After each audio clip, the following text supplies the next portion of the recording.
তো গাইস আজকে শুটিং করতে গিয়ে কি করলাম দেখো। তো গাইস দুপুরকার ভাত মাত খেয়ে দিয়ে রেডি হয়ে কমপ্লিট হয়ে বাড়ি থেকে বেরিয়ে পড়ি। আর বাড়ি থেকে বেরোতে সমুদ্র দেখতে পাই। মানে অনেক বৃষ্টি হচ্ছে তাই পানি জমে গেছে রাস্তাতে। তো যাই হোক আমার হেলিকপ্টারটা রাস্তাতে লাগানো আছে। তো হেলিকপ্টারটা নিয়ে যাবো শুটিং এ। তো হেলিকপ্টার উড়াতে যাচ্ছি যেখানে শুটিং হবে সেই জায়গাতে। তো গাইস ফাইনালি সেই জায়গায় পৌঁছে গেলাম। আর পৌঁছাতে হাতে আমার স্ট্যান্ড দিয়ে দেয়। আর আমি এসেছি মানে ভালো করে শুটিংটা জমিয়ে করে দেবো। তো অভিনয়ের মধ্যে আমিও থাকছি। তো সবাইকে গরু চড়ার মতো মাঠে নিয়ে যাচ্ছি শুটিং এ। তারপর দেখি ক্যামেরার সেটআপটা ভালো করে নিচ্ছি, কারণ ভালো করে শুটটা করে নিতে হবে। তারপর ভালো শুট করে গরিবের সুইমিং পুলে চলে এলাম। আর শুটিং করতে দেখছি তো অনেক ভিড় হয়ে গেছে। তো ভিড় হলেই ভালো। তারপর ভালো করে গরিবের সুইমিং পুলের শুটটা ভালোভাবে করে নিচ্ছি। আর এই শুটিংটা চলছে সামাজিক এক ভিডিও। সো গাইস অনেকক্ষণ ধরে ভিডিও দেখছে এটা তোমার জন্য। সো গাইস রাগ করো না, ওটা ইয়ার্কি করলাম। তো ইয়ার্কি করতে আমার অভিনয় চলে এসেছে, তাই আমি অভিনয় করার জন্য রেডি হয়ে গেছি। তো যাই হোক অভিনয় বলে কথা, ভালো করে অভিনয় করতে হবে।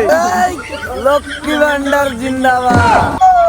সো গাইস আজকে আমাদের শুট কমপ্লিট, বুঝেছো তো?